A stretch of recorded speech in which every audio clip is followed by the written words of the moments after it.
everyone, I am Rebecca from ChemKnits, and today we are going to leave no dye behind.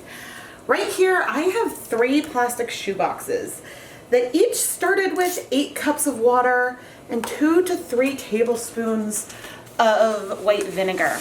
And I had used these for a cool vat for another video. And since I have some small amounts of some random dye stocks mixed up, I thought it would be fun to do something, I don't know, a little bit random here. I haven't really decided what I'm going to do, but I think what I want to do is sort of space dye in this cool vat approach. We probably won't be very low immersion, but since this yarn I'm adding right now is dry, the immersion will be a little bit lower than it was before when I was doing a tonal. And so I have just added a zip tie and then a skein of Knit Picks Bare Stroll fingering weight yarn to each of these containers. Now, Stroll does tend to soak up water pretty quickly, not quite as quickly as, say, Swish, but yeah, it can soak up reasonably. It is very, very cold outside right now, which is the only other thing I would like to note, because things aren't going to strike as fast as it would if it was like a 90-degree day. But anyway, I think that I want to start by adding the yarn here into the pots, and I think I'll go ahead and let it pre-soak for about 20 minutes, and then we'll come and start adding some color. Okay, I'm going to go ahead and move the yarn and just sort of, I don't know, spread it out. This is also, since we've pre-soaked, just helping maybe more yarn be exposed.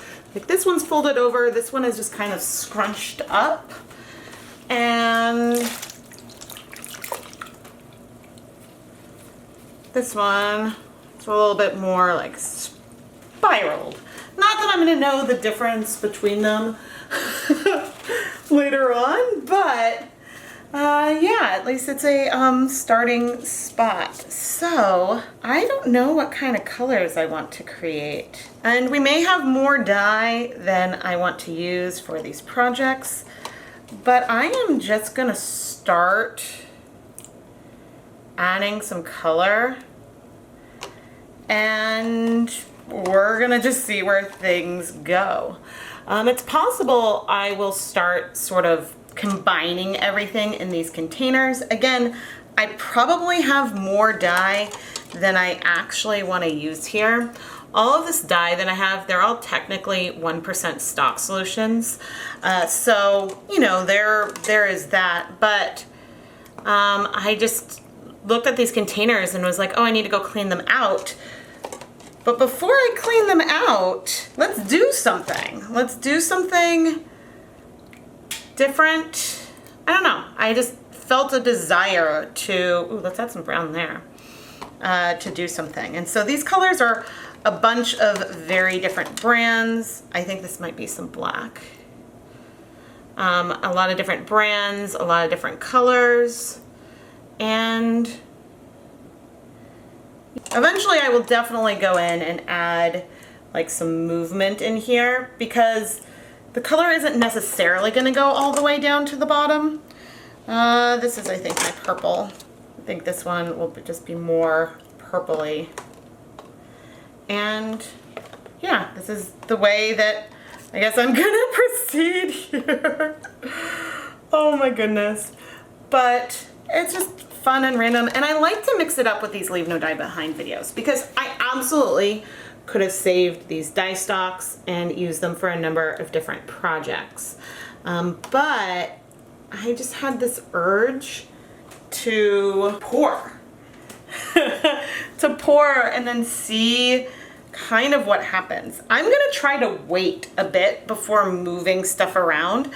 And again, some colors are gonna start striking pretty quickly and others absolutely will not. So we should have just like some really nice variety overall. And I do still have syringes in some of these cups, so I can grab some of this brown and just add a little more of it, because technically there was some brown in this one too. So these colors aren't really related to each other in any kind of way, but I really just wanted to go for it.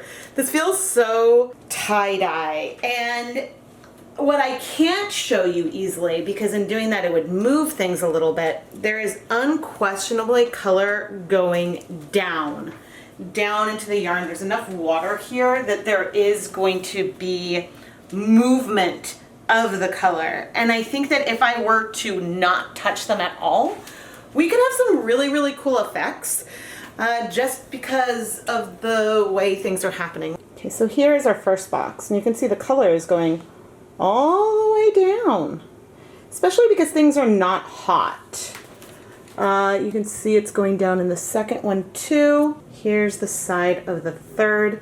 A lot of this movement and distribution of the color all the way down can happen because we have enough water in here. If the water volume was a lot lower and therefore the yarn was more compressed, it would be harder for the dyes to spread through as much as they are right now. And the edge, you see those like tendrils of the dye spreading and moving through. If I had set this up outside where I was going to leave the containers, then I think I would avoid trying to move it. And so that might be something that I should do at a later time. So please let me know if that's a Dye Pot Weekly you would like to see. You would like to see me randomly add colors, space dye in one of these steam pans, and then let the yarn sit for 1 to 2 days before we go ahead and steam set it. I really enjoy doing various cold process approaches because, well, there's a fun to it. It means that you can set up more things, and maybe you have stove or hot plate space, because then steam setting for 30 minutes after the fact can oftentimes be a bit faster than, say, heating each one individually, especially when we have colors like this pink, which will take a little bit more time to absorb. But this is also a technique that I enjoy in the summer, and I know that there are a lot of dyers that will even do their hand-painted yarn, leave it out to cold process, and then microwave it after the fact. And so the colors will strike to the yarn slowly, but I do still recommend, even if the water is completely clear, doing a round of heat setting, because that way you know the colors are really well bound. Heat in general increases the rate that the colors will strike to the yarn, but some colors, you just want that there. It'll make things happen a little bit easier for you. So I think that that's a good thing. I do think I want to let this sit. I know I've been talking for a little bit. I want to let this sit for just a couple of minutes. But in the meantime, I may as well add just a tablespoon of white vinegar to each of them. And mainly, I'm just curious to see what will happen. So I will be back in about 5 minutes. We still have a reasonable amount more color that we can add. And so yeah, we'll see where we are in a couple of minutes. We 100% got some spread in the time we were gone, but whoa, look at that. I just picked it up and we're putting this down. And I don't think I'm going to add any more color to this one, you guys. If you'll note, we definitely have like spread. There is an average purple over it, but we've got pink and blue pops in there still, which is really, really cool. Let's set the dye aside just so that way we don't have any mishaps. Let's do this one. Yeah, there's so much color in there, but this effect, ooh, because again, some of it, whether it is just it has set yet or not, there is some variation in there, but we're getting this sort of averaged effect that is so cool. And I know the camera is totally askew, so that should make me taking screenshots later pretty interesting. I am gonna add, especially to this pink one, I'm just adding a lot of acid because, yeah, I want those colors to stick. I think that that's really, really pretty. And let's see this one. Ooh, this is fun too. Yeah, so I think that if I was gonna sit for a longer period of time before moving it, that we would have even more variation because I would give more colors time to sort of start to strike onto the yarn. But this is so, so pretty that, goodness, I'm a tiny bit inclined to do one more because I actually have more Cool Vat stuff. That was just some water to rinse down that dye. I have more Cool Vats outside that I need to play around with. So I think what's gonna happen is I am going to carefully take these 3 outside, leave them there for a couple of days, and I think we're gonna set up one more. All right, I'm gonna add another skein of Stroll to, this one probably had a tiny bit more acid to start with, but I figure that we've got enough color left that, yeah, we should create something pretty. But I'm gonna let this sit for 20 minutes to pre-soak.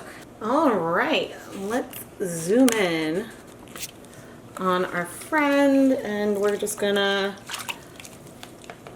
move it. And now we're gonna use up, I think, most of what we have left. So we've got a fair amount of pink, and I can go ahead, ooh, you know, with rinsing out the cups, I might save that till we let things sort of do their thing a little bit.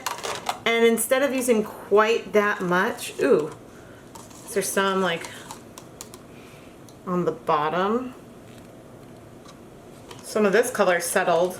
But yeah, we'll eventually use up everything, but for now, we will just like let the concentrated dyes set on. The blue, we've got a fair amount of black, and so the purple is we're already at the dregs there. Same with the deeper blue.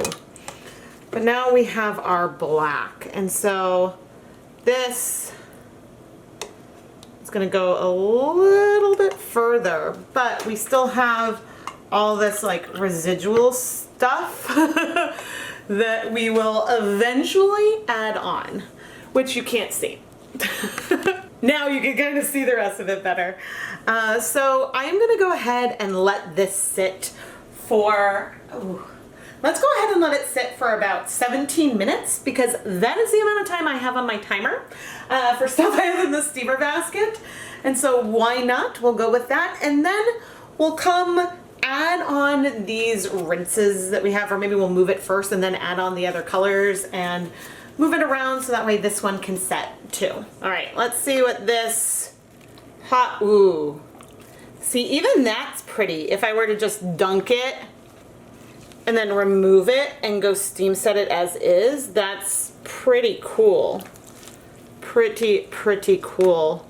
I actually really like that. Okay, I need to rinse my gloves off, which if I had a paper towel over here, I wouldn't have needed to rinse the gloves off, but I wanted to make sure that I wasn't going to drip dye around my house. Okay, so now everything in here that's left has been diluted a bit.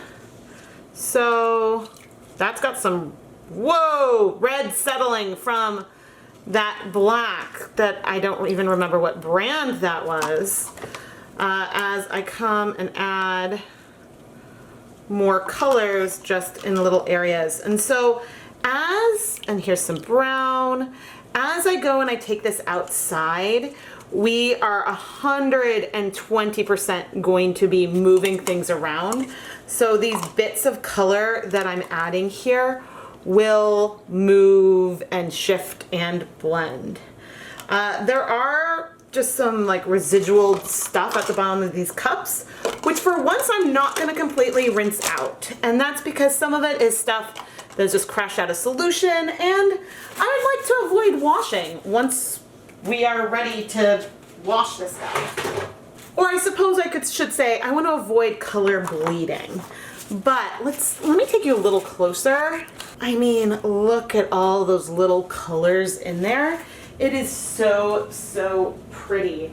And this is 1000% a technique that I can repeat in the future and play around with. I am really into this, and really need to make sure I write down as close to the conditions as I can. I have a little bit of vinegar here. Let's add some more. I think I already added more in this one, but I just added a little bit in this cup, and so I'm coming in and adding that, so that way, again, we will absorb as much of the color as we possibly can. But now I'm gonna go set this out back with the rest, finish washing things up, and then I'll check back in a couple of days and when we're ready to steam set these colors. I did already add that I could remove the yarn with just a hint of that all over color all over the yarn and go and steam set it then. But another thing I could do at this point is I could take any of these, add it to one of my dye pots, pour the rest of the dye on, and just turn on the heat and heat set in that more traditional way. So this could be done, or even starting in a cold pot, a cold pan, anything like that, and then take it over and turn on the heat after a while. And so those are absolutely valid things to do. I just was a little curious to find out what might happen here. Because when I do like solar dyeing, which these days I usually do with dry dye powder instead of using liquid dyes, and then I pour on liquid on top, which helps the colors spread. But in general, when you have a small mason jar with a lot of yarn pressed into it, there's just resist, and the dyes ultimately will travel some as you pour the water on, because you know the dyes will start to dissolve and spread a bit.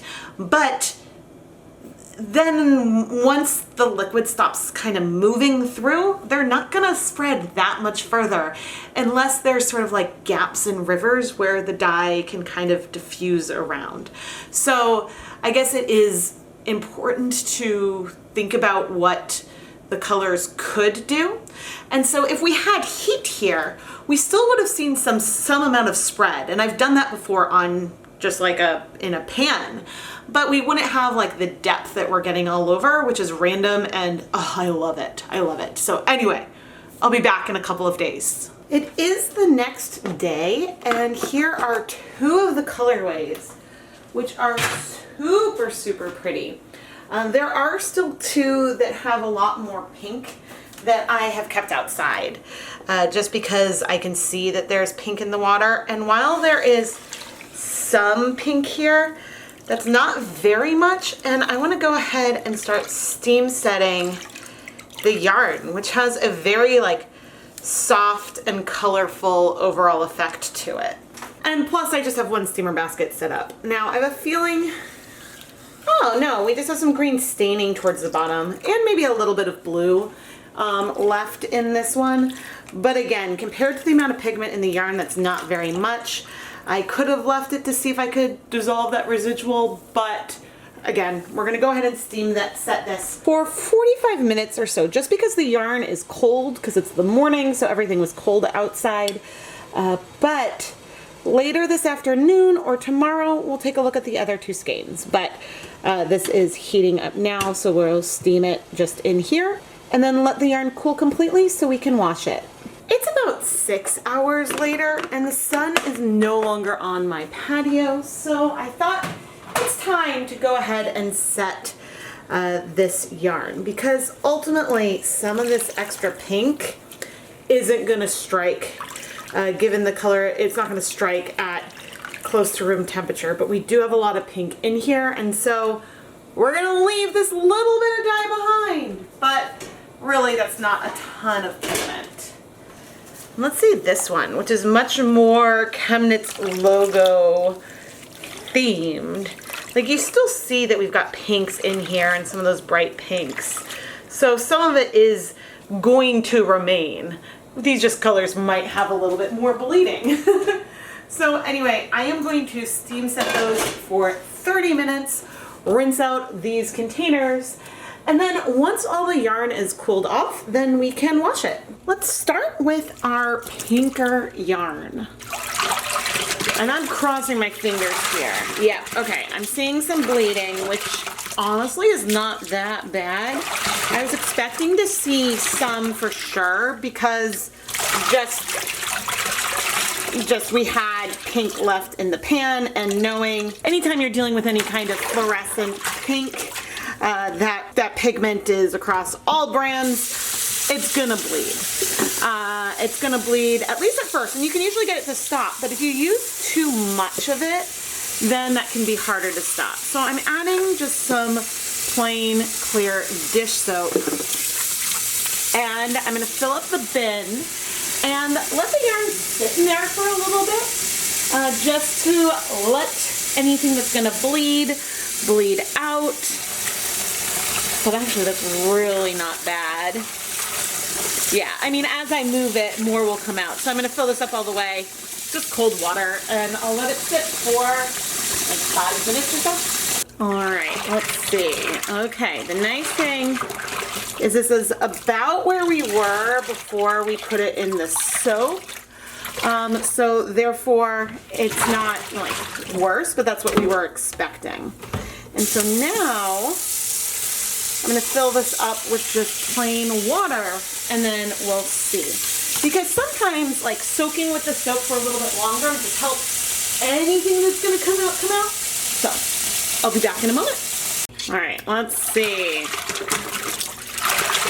Oh yeah, so much better. So much better. Even like just moving it around, there is still a little bit, but it's less. So I'm gonna go ahead and keep rinsing these off camera. I'm gonna leave it in and let it soak for a bit.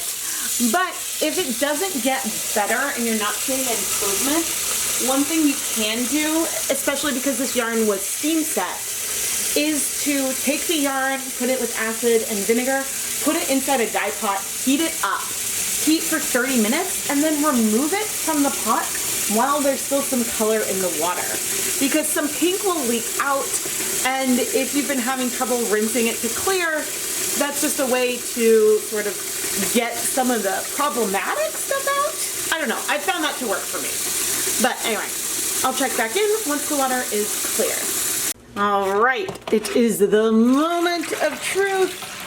And we are looking really, really good. So I'm gonna pop it in my spin dryer and hang it up to dry. Let's wash the rest of our yarn. We've got one that's a lot more like earthy blue-green, and one that's sort of like a muted earthy rainbow almost.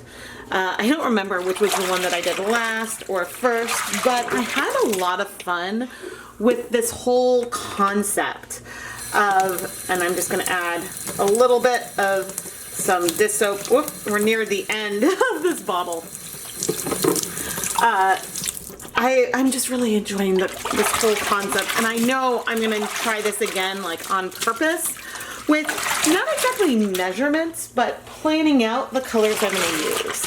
I do enjoy opportunities to challenge myself to play around with a lot of colors, and I certainly have a lot of random dye stocks that I could pull from, and we can play around with this technique.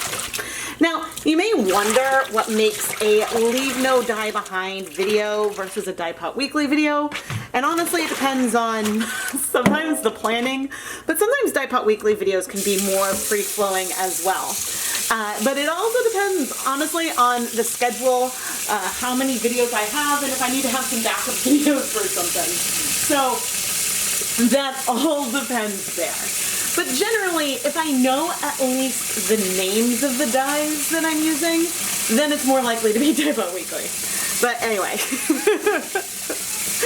the difference between the two can be fast and loose, especially when it's a dye by feel technique, because more Leave No Dye Behinds are going to be dyeing by feel.